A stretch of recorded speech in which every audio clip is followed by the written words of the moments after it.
பாக்குறதுக்கு சும்மா ஒரு ஸ்டுடியோக்குள்ள எடுத்து கிரீன் ஸ்கிரீன் வச்ச மாதிரியே இருந்துச்சு. இந்த சீக்வன்ஸ் ஃபுல் அண்ட் ஃபுல் பிளெண்டர்ல தான் பண்ணிருக்காங்க. We chose Blender because of இதுதான் நம்ம இண்டஸ்ட்ரியில நடக்கவே கூடாதுன்னு நான் ரொம்ப நாள் நினைச்சுக்கிட்டேன். ஆனா அந்த ஒரு விஷயம் நடக்குது அப்படிங்கிறப்ப ரொம்ப கஷ்டமா இருக்கு. எந்திரன், நயலான் இந்த மாதிரி ஃபிலிம்ஸ்லாம் எடுத்துக்கிட்டீங்கன்னா ரியல் லைஃப்ல இல்லாத ஒரு கேரக்டரை நம்ம ஃபிலிம்ல கொண்டு வர்றதுக்காக விஎஃப்எக்ஸ் யூஸ் பண்ணி அவங்க கொண்டு வந்திருந்தாங்க. இதே சில ஃபிலிம்ஸ்ல எடுத்துக்கிட்டோம்னா ரியல் லைஃப்ல ஷூட் பண்றதுக்கு ரொம்பவே டேஞ்சரஸாகவும் எக்ஸ்பென்சிவாகவும் இருக்கிற விஷயத்த விஎஃப்எக்ஸ் யூஸ் பண்ணி அவங்க ஃபிலிம்ல கொண்டு வந்திருந்தாங்க. அந்த மாதிரி விஎஃப்எக்ஸ் பண்ணி ரிலீஸ் ஆகி ரொம்பவே சக்சஸ்ஃபுல்லா ரன் ஆன அந்த ஒரு ஃபிலிமோட பிஹைண்ட் தி சீன்ஸை வச்சு அந்த ஃபிலிம்ல என்னெல்லாம் விஎஃப்எக்ஸ் யூஸ் பண்ணிருக்காங்கன்னா இந்த வீடியோல நம்ம பார்க்க போறோம். என்னவா இருக்கும் எனக்கு என்ன தெரியும். நீங்க எல்லாரும் கெஸ் பண்ண மாதிரி chronicles of Leo. White shirt, tucked in, middle-aged man. He's a freaking badass.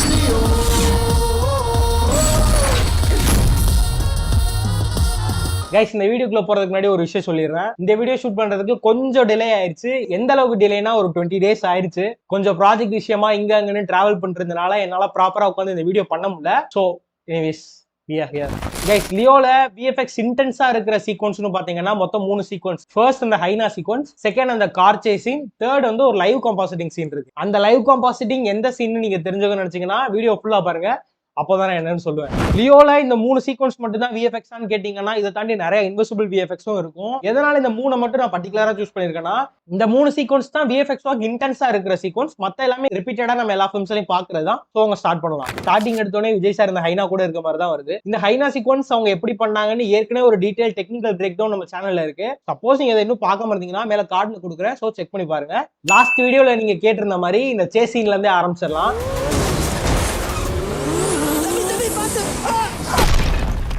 இந்த வழியா எவனாவது போவானா? இந்த சேசீனை பொறுத்தளவு கைஸ் எடுத்தோடனே அவங்க வந்து விஎஃப்எக்ஸ்ல போற மாதிரி பிளான் இல்ல. ஃபர்ஸ்ட் அவங்க இதை வந்து காஷ்மீர்ல தான் ஷூட் பண்ற மாதிரி பிளான் பண்ணிருக்காங்க. எதனால காஷ்மீர்ல ஷூட் பண்றதை விட்டுட்டு இங்க வந்தாங்கன்னா அப்கோர்ஸ் பட்ஜெட் தான். ஏன்னா கிட்டத்தட்ட ஒரு நாளும் 1 crore 2 crores கிட்ட செலவாகிற மாதிரி அவங்க சொல்லியிருந்தாங்க. அவ்வளோ பட்ஜெட் கொடுத்து இந்த ஒரு சீன் எடுக்கிறதுங்கிறது ஈஸி கிடையாது. அது மட்டும் இல்லாம பட்ஜெட் மட்டும் போட்டுட்டா இந்த சீன் வந்துருமான்னு கேட்டா அப்படியும் கிடையாது. டெம்பரேச்சர் மைனஸ்ல போயிட்டு இருக்கிற ஒரு என்விரான்மெண்ட்ல இவ்வளவு பெரிய க்ரூவை கூட்டிட்டு வந்து இந்த மாதிரி ஒரு சேஸ் சீன் எடுக்கிறது ஈஸி கிடையாது. ஸோ அதனாலதான் அவங்க லேட்டரா இதை விஎஃப்எக்ஸ்க்கு ஷிஃப்ட் பண்ணிருக்காங்க. இந்த சேஸ் சீனை ஃபுல் அண்ட் ஃபுல் விஎஃப்எக்ஸ்லயே போயிடலாம் அப்படின்னு முடிவு பண்ணதுக்கு அப்புறம் தான் சினிமாட்டோகிராஃபர் மனோஜ் சார் சைட்ல இருந்து ஒரு ப்ரீவியூஸ் ரெடி பண்ணிருக்காங்க. லைக் உங்க ஸ்டேஜ் எல்லாம் இருக்காங்கல்ல, அவங்க கூட சேர்ந்து ஒரு ப்ரீவியூஸ் ரெடி பண்ணிருக்காங்க. லைக் அந்த ப்ரீவியூஸ் பாத்தீங்கன்னா அதுலயே ஃபுல்லா டீடைலா அவங்க பண்ணிருக்காங்க. அந்த ப்ரீவியூஸ்ல இந்த ஷாட் தான் வேணும், இப்படிதான் இருக்க போகுதுன்னு முன்னாடியே அவங்க பிளான் பண்ணனாலதான் விஎஃப்எக்ஸ் டீமுக்கும் அது பண்றதுக்கு கொஞ்சம் ஈஸியா இருந்துச்சு. கிட்டத்தட்ட இந்த ஹோல் சிங்கிள் ஷாட்டையே ஒரு 2 monthsல தான் அவங்க பண்ணிருக்காங்க. 2 monthsல இப்படி ஒரு ஷாட்டை பண்றது ஈஸியே கிடையாது கைஸ். சப்போஸ் இன்னுமே உங்களுக்கு டைம் கொடுத்திருந்தா இன்னும் குவாலிட்டியா பண்ணிருப்பாங்க. என்னதான் இந்த ஒரு சிங்கிள் ஷாட் பாக்குறதுக்கு ஒரே ஷாட்டா இருந்தாலும் இதை ஷூட் பண்ணது எப்படின்னா ஒரு சிங்கிள் ஷாட்டா ஷூட் பண்ணல. கிட்டத்தட்ட இந்த ஒரு ஷாட்டை ஒரு 13 ஷாட்டா டிவைட் பண்ணி அதை எல்லாத்தையும் ஸ்டிச் பண்ணிருக்காங்க. எப்படின்னா இப்ப கேம் 1ஓட மூவ்மெண்ட் இங்க இருந்து இந்த இடத்த வர மூவ் ஆகுதுங்களா, இந்த கேம் 1 எந்த இடத்துல எண்ட் ஆகுதோ அந்த இடத்துல இருந்து கேம் 2 ஸ்டார்ட் ஆகும். சோ இந்த மாதிரி பேரலலா எடுத்தனால அவங்களால ஸ்டிச் பண்ண முடிஞ்சுச்சு. அப்ப இந்த மாதிரி எடுத்தா எல்லாத்தையும் ஸ்டிச் பண்ணிடலாமான்னு கேட்டா அப்படியும் கிடையாது.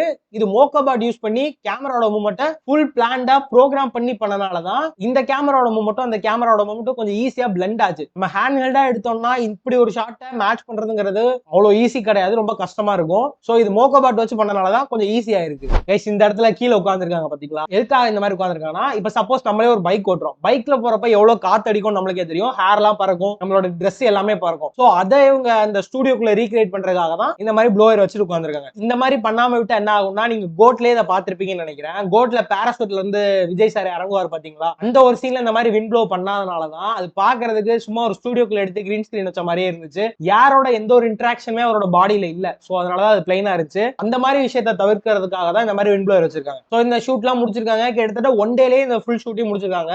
இதை பண்ணதுக்கு அப்புறம் ஃபேண்டம்ல ஒர்க் பண்ண ஸ்டார்ட் பண்ணிருக்காங்க. எல்லா வீடியோலயும் நம்ம சொன்ன மாதிரி தான் ஃபர்ஸ்ட் எடுத்தோன்னா ஆசெட் கிரியேட் பண்ணிருக்காங்க, பிளான் பண்ணிருப்பாங்க இந்த ஷாட்ல இந்த மாதிரி வரும், இதை எல்லாத்தையும் பண்ணி ஸ்டெச் பண்ணி கரெக்டா பண்ணனாலதான் இப்படி ஒரு சிங்கிள் ஷாட் கிடைச்சிச்சு. இன்னொரு விஷயம் கைஸ், இதுல இருக்கிற கார் எல்லாமே சிஜில பண்ணதுதான்.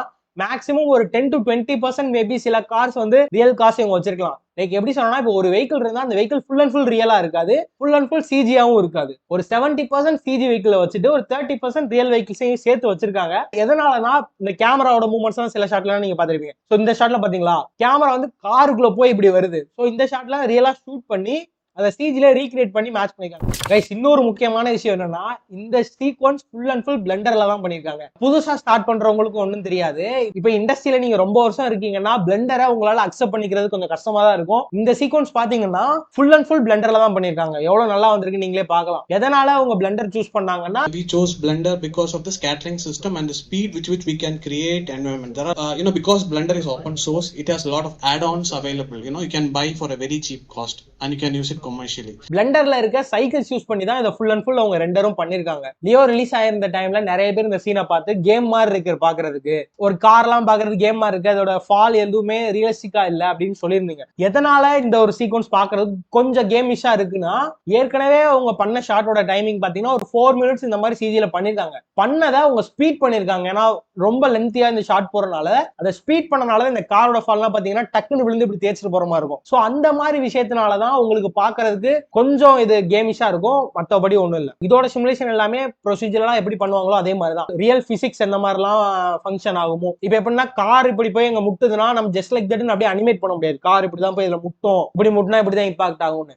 அதுக்கு என்ன பண்ணுவாங்கன்னா, ரியல் லைஃப்ல அங்க ஒரு கார் எப்படி போய் மோதுனா அந்த மாதிரி எந்த மாதிரி இம்பாக்ட் ஆகுமோ அதோட ரெஃபரன்ஸ்லாம் கலெக்ட் பண்ணி இவங்க அந்த 3D வேர்ல்ட் பிளெண்டர்ல அவங்க சிமுலேட் பண்ணி பார்ப்பாங்க. பிசிக்ஸ் கரெக்டா இருக்கா, இந்த கார் போய் அங்க மோதுறப்ப கரெக்டா இம்பாக்ட் ஆகுதா, இந்த பிசிக்ஸ் எல்லாமே கரெக்டா மெயின்டைன் பண்ணி அதுக்கப்புறமா அதை கீ ஃப்ரேம் அனிமேட் பண்ணிருக்காங்க. லைக் இன்னொரு விஷயம் கைஸ், எனக்கு என்ன தோணுதுன்னா, இவங்க இதை டெஸ்ட் பண்ணிட்டு அதுக்கப்புறம் கீ ஃப்ரேம் பண்ணிருக்காங்க. பிசிக்ஸ் எந்த மாதிரிலாம் ஒர்க் பண்ணுதோ அதெல்லாம் டெஸ்ட் பண்ணதுக்கு அப்புறம் அதை வந்து ஒரு கீ ஃப்ரேம் அனிமேஷனா பண்ணிருக்காங்க. என்னோட சஜஷன் என்னன்னா, இந்த மாதிரி கீ ஃப்ரேம் அனிமேஷன் பண்றதுக்கு பதிலா யூஸ்வலா இதை ஹாலிவுட்ல என்ன மாதிரி பண்ணுவாங்கன்னா, மல்டிபிள் டைம்ஸ் வேற வேற ஆங்கிள் இருந்து சிமுலேட் பண்ணி பார்ப்பாங்க. கார் வந்து ஒரு லேம்ப் போஸ்ட்ல போய் இந்த வெலாசிட்டியில இடிக்குதுன்னா, அந்த வெலாசிட்டியில அடிக்கிறப்போ லைக் நம்மளுக்கு இப்ப இந்த கார் இங்க அடிச்சு இந்த மாதிரி பறக்கிற மாதிரி நம்மளுக்கு வேணும்னீங்களா, அதை நம்ம கீ ஃப்ரேம் அனிமேட் பண்ணா என்னதான் நம்ம கீ ஃப்ரேம் அனிமேட் பண்ணாலும் அந்த ரியலிசம் கொண்டு வரது நம்மளுக்கு ரொம்ப கஷ்டமா இருக்கும். அதுக்கு பதிலாக என்ன பண்ணுவாங்கன்னா, மல்டிபிள் டைம்ஸ் அதை வேற வேற லொகேஷன்ல வச்சு வேற வேற வெலாசிட்டியில சிமுலேட் பண்ணி பார்ப்பாங்க. சோ இந்த ஆங்கிள் வச்சு இதை அந்த லேம்ப் போஸ்ட் அடிச்சா இந்த மாதிரி இம்பாக்ட் ஆகுமா, சோ இதெல்லாம் மல்டிபிள் டைம்ஸ் இதெல்லாம் பண்ணி பார்ப்பாங்க. பண்ணி பார்த்து அதை கொண்டு வரப்பதான் காரோட இம்பாக்ட் ஆகட்டும் இது எல்லாமே இன்னும் கொஞ்சம் ரியலிசம் ஆகும். இதுல இவங்க பண்ணது தப்புன்னு சொல்ல, இதுல இவங்க இப்படி பண்ணனாலதான் இந்த டைம்ல பிடிக்க முடிஞ்சு. மல்டிபிள் டைம்ஸ் இந்த மாதிரி பண்ணி பார்க்கணும் இல்லைங்களா, அதுக்கெல்லாம் பல மாசம் ஆகும். சோ இந்த பட்ஜெட் இந்த டைம்ல அவங்களுக்கு என்ன பண்ண முடியுமோ அதை பண்ணிருக்காங்க. இதெல்லாம் நான் பாக்குறதுக்கு ரொம்ப சிம்பிளா இருக்கேன். அது மட்டும் இல்லாம சின்ன சின்ன மிஸ்டேக்ஸ் சொல்றேன். இதெல்லாம் மிஸ்டேக்ஸ் கிடையாது, இதெல்லாம் இம்ப்ரூவ் பண்றதுக்கான மெத்தட்ஸ். இதெல்லாம் அவங்களுக்கு தெரியாதா ப்ரோ, உங்களுக்கு மட்டும் தான் தெரியுமான்னு கேட்டீங்கன்னா, அவங்களுக்கு இதெல்லாம் நான் சொல்றேன் எல்லாமே அந்த டீமுக்கு தெரியும். ஆனா அவங்க ஏன் பண்ணலாம்னா, அஃப்கோர்ஸ் டைம் அண்ட் பட்ஜெட். நம்ம சேஸ் சீன் முடிச்சுட்டு அப்படியே வந்தோம்னா அங்க ஒரு ஃபைட் சீன் நடக்கும்ல, அந்த ஒரு சீக்வன்ஸுமே ஃபுல் அண்ட் ஃபுல் விஎஃப்எக்ஸ் தான். இந்த ஷாட்ல தெரியுதுங்களா, அந்த சீக்வன்ஸ் எடுத்தது ஃபுல் அண்ட் ஃபுல் ப்ளூ ஸ்கிரீன்ல இருக்காங்க. பாக்குறப்ப உங்களுக்கு ஒரு டவுட் வரும், ப்ரோ என்ன ப்ரோ அங்கங்க ப்ளூ ஸ்கிரீன் மேல ஏதோ டாட் டாட்டா ஒட்டி வச்சிருக்காங்க அப்படின்னு. அதெல்லாம் என்னன்னா, அதெல்லாம் தான் ட்ராக்கர்ஸ். அந்த ட்ராக்கர்ஸ்லாம் இருந்தாதான் நம்மளால அக்யூரேட்டா இந்த கேமராவோட மூவ்மெண்ட்டை அங்க 3Dல நம்மளால ரீக்ரியேட் பண்ண முடியும். ஸோ அதனாலதான் இந்த ட்ராக்கர்ஸ். இவ்வளவு பெரிய க்ரூவை ஒரு ப்ளூ ஸ்கிரீன் முன்னாடி வச்சு மெயின்டைன் பண்றதுங்கிறது ஈஸியே கிடையாது கைஸ். ரொம்ப ரொம்ப கஷ்டமான விஷயம். இதை பண்ண விஎஃப்எக்ஸ் சூப்பர்வைசருக்கு கண்டிப்பா ஷவுட் அவுட் கொடுத்தே ஆகணும். அவர் இல்லைன்னா இந்த மாதிரி ஒரு சீக்வன்ஸை சக்சஸ்ஃபுல்லா எடுக்கிறது ரொம்ப ரொம்ப கஷ்டம் கைஸ். நம்ம இங்க உட்காந்துட்டு ஜாலியா பிரேக் டவுன் பண்ணலாம், ஆனா இதெல்லாம் பண்றதுங்கிறது ஈஸியே கிடையாது கைஸ். நான் ஷூட்டுக்கு போயிருந்தனால சொல்றேன், ஒரு நிமிஷமும் விஎஃப்எக்ஸ் சூப்பர்வைசர் மேல அவ்வளவு ப்ரெஷர் போடுவாங்க. எல்லாத்தையும் மெயின்டைன் பண்ணி எல்லாத்தையும் நம்ம பண்றதுங்கிறது ஈஸியே கிடையாது. இவ்வளவு ப்ரெஷரையும் மெயின்டைன் பண்ணி இதை பண்ண விஎஃப்எக்ஸ் சூப்பர்வைசருக்கு கண்டிப்பா ஒரு பெரிய ஷவுட் அவுட். நார்மலா ஆக்டர்ஸையோ டைரக்டர்ஸையோ எல்லாருமே சப்போர்ட் பண்றதுக்கு எல்லாரும் இருப்பாங்க, டெக்னீஷியன்ஸை சப்போர்ட் பண்றதுக்கு யாருமே இருக்க மாட்டாங்க. அதுலயும் முக்கியமா விஎஃப்எக்ஸ் சூப்பர்வைசரை யாருக்குமே தெரியாது. எத்தனை பேருக்கு இந்த பிலிம்ல ஒர்க் பண்ண விஎஃப்எக்ஸ் சூப்பர்வைசரை தெரியும் கைஸ். அவர் பண்ண ஒர்க்னாலதான் இந்த பிலிம்ல இந்த அளவுக்கு குவாலிட்டியும் வந்திருக்கு. நிறைய பேருக்கு கண்டிப்பா தெரியாது, அவரோட போட்டோ ஆட் பண்றேன். சப்போஸ் உங்களுக்கு நேம் தெரிஞ்சுச்சுன்னா கீழே கமெண்ட் பண்ணுங்க. எத்தனை பேருக்கு டெக்னீஷியன்ஸை பத்தி தெரிஞ்சிருக்குன்னு பார்க்கலாம். அப்கோர்ஸ் சினிமாட்டோகிராஃபர் மனோஜ் சாரும் இதுல நிறைய ஒர்க் பண்ணிருக்காரு, நான் இல்லைன்னு சொல்லல. விஎஃப்எக்ஸ் இப்படி ஒரு நல்ல குவாலிட்டியில வந்தது காரணம் விஎஃப்எக்ஸ் சூப்பர்வைசர் தான். அவரை பத்தி மேக்ஸிமம் யாருக்கும் தெரியறது இல்ல. அஸ் அ சூப்பர்வைசரா எனக்கும் தெரியும் இப்படி ஒரு ஷாட் எடுக்கிறது எவ்வளவு கஷ்டம்னு, இவ்வளவு பேரை மெயின்டைன் பண்றது. அதனாலதான் இந்த விஎஃப்எக்ஸ் சூப்பர்வைசருக்கும் கரெக்டான அப்ரிசியேஷன் போய் சேரணும்னு நான் நினைக்கிறேன். வேற ஒண்ணும் இல்ல கைஸ். அந்த சேஸ் சீனுக்கு அடுத்து இந்த ஒரு ஃபைட் சீன் பாத்தீங்கன்னா ஐடென்ட் விஎஃப்எக்ஸ் லேப் பண்ணிருக்காங்க. இவங்க ரொம்ப நல்லா ஒர்க் பண்ணிருக்காங்க. இந்த ஷாட்ல ஃபர்ஸ்ட் என்ன ஒர்க் பண்றாங்கன்னா, அந்த ப்ளூ ஸ்கிரீனை ரிமூவ் பண்றாங்க. ரிமூவ் பண்ணதுக்கு அப்புறம் அதுக்கு பின்னாடி ஒரு பேக்ரவுண்ட் வைக்கிறாங்க. அதாவது அங்க பிளாக் பேக்ரவுண்ட் அங்க எப்படி இருக்குமோ, அங்க பிளாக் ஸ்கை எப்படி இருக்குமோ அதை வச்சுட்டு சுத்தி இருக்க பார்ட்டிகல்ஸ் எல்லாம் ஆட் பண்றாங்க. அங்க இருக்க வால்யூமெட்ரிக்ஸ், அங்க இப்ப நைட் டைம்ல அப்படி ஒரு என்விரான்மெண்ட் ஷூட் பண்றோம்னா கொஞ்சமாச்சும் அதுல ஃபாக் இருக்கும், அந்த ஃபாக் ஆட் பண்ணி இந்த லைட் இருக்கு பாத்தீங்களா, இந்த லைட் எல்லாத்தையுமே சிஜிலையும் ரீக்ரியேட் பண்ணி அதை ஆட் பண்றாங்க. ஏன்னா அப்பதான் கொஞ்சம் என்ஹான்ஸ் பண்ண முடியும். லைக் இந்த சீன்ஸ் எல்லாமே கொஞ்சம் சிமிலர் தான் கைஸ். இந்த ப்ளூ ஸ்கிரீனை ரிமூவ் பண்ணிட்டு சிஜில கொஞ்சம் ட்ரீஸ் ஆட் பண்ணி வால்யூமெட்ரிக்ஸ் ஆட் பண்ணிட்டு கொஞ்சம் லைட்டிங் ஒர்க்ஸ் தான். ஆனா இதெல்லாம் நான் கொஞ்சம் சிம்பிளா சொல்றேன், இவ்வளவு சிம்பிளா இருக்காது, நிறைய ஒர்க்ஸ் இருக்கு. ஆக்சுவலா இந்த ஷாட்ல இங்க இருக்க ஆக்டர், அப்புறம் இந்த ட்ரீ, அப்புறம் இந்த கொஞ்சம் கார்ஸ், இதை தவிர இது எல்லாத்தையுமே கொஞ்சம் சிஜில தான் ரீக்ரியேட் பண்ணிக்காங்க. எதனாலனா சேசின் இருக்கு பாத்தீங்களா கைஸ், அந்த சேசின்ல இருக்கிற ரோடு கூட நம்மளுக்கு இங்க ஃபைட் நடக்கிற ரோடு பிளண்ட் ஆகும். சோ அதனாலதான் இவங்க இதையும் ஃபுல் அண்ட் ஃபுல் சிஜிலேயே ரீக்ரியேட் பண்ணிருக்காங்க. கண்டினியூட்டி மிஸ்டேக் சொல்லுவாங்க பாத்தீங்களா கைஸ் நார்மலாவே, அந்த ஒரு மிஸ்டேக் விஎஃப்எக்ஸுக்கும் இருக்கும், ஒரு ஷாட்டுக்கும் உள்ள கண்டினியூட்டி. ஸோ அந்த மிஸ்டேக்கும் வராமல் இருக்கிறதுக்காண்டி தான் இந்த மாதிரி பண்ணியிருக்காங்க. நான் சொன்னேன் பார்த்தீங்களா, காரோட ஃபால் வந்து நம்ம சிமுலேட் பண்ணாமல் கீ ஃப்ரேம் அனிமேட் பண்ணால் அது பார்க்கறதுக்கு ரியலிஸ்டிக்காக வராது. ஸோ இந்த ஷாட்டில் உங்களுக்கு தெரியுதா, ஒரு ஃப்ளோ இப்படி இல்லை பார்த்தீங்களா, கொஞ்சம் அந்த கீ ஃப்ரேம் அனிமேட் பண்ணிக்கிறது தெரியும் கைஸ். இதெல்லாம் மிஸ்டேக் கிடையாது. நான் எதனால் இதை சொல்கிறேன்னா, இதெல்லாம் அடுத்து நீங்கள் பண்ணுறப்போ இதெல்லாம் நீங்கள் தெரிஞ்சு வச்சுக்கிட்டீங்கன்னா, நீங்கள் ஒரு விஎஃப்எக்ஸ் ஆர்டிஸ்டாவோ இல்லை விஎஃப்எக்ஸ் சூப்பர்வைசராவோ நீங்கள் வரும்போது உங்களுக்கு இது ரொம்ப ரொம்ப யூஸ்ஃபுல்லாக இருக்கும். ஸோ அதனால தான் சொல்கிறேன், இதெல்லாம் இந்த ஃபில்மோட மிஸ்டேக்னு யாரும் தப்பாக நினச்சிக்காதீங்க. அந்த டைம்ல உங்களால என்ன பண்ண முடியுமோ அதுதான் பண்ணியிருக்காங்க. திரும்ப திரும்ப இதை சொல்றேன்னு நினைக்காதீங்க, இதை நான் சொல்றனால இந்த ஃபிலிமுக்கு இதெல்லாம் டவுன் கிரேடுன்னு சில பேர் நினைச்சுக்கிறீங்க, அதெல்லாம் அப்படி கிடையாது கைஸ். இந்த ஒரு சீக்வன்ஸ் இருக்கு பாத்தீங்களா, பிளட்டி ஸ்வீட் அப்படின்னு சொல்ற சீக்வன்ஸ், இந்த சீக்வன்ஸ் தான் லைவ் கம்பாசிட்டிங் பண்ணியிருக்காங்க. காஷ்மீர்ல போய் இந்த சீக்வன்ஸ் எல்லாம் ஷூட் பண்ணல. இந்த ஒரு சீக்வன்ஸ் என்ன பண்ணிருக்காங்கன்னா லைவ் கம்பாசிட்டிங் தான். என்ன ப்ரோ இந்த லைவ் கம்பாசிட்டிங் கேட்கறது கொஞ்சம் புதுசா இருக்கு அப்படின்னு உங்களுக்கு தோணும். புதுசெல்லாம் இல்ல கைஸ், இது ஏற்கனவே ஒரு 10 to 15 இயர்ஸ் நம்ம இண்டஸ்ட்ரியில இருக்கு.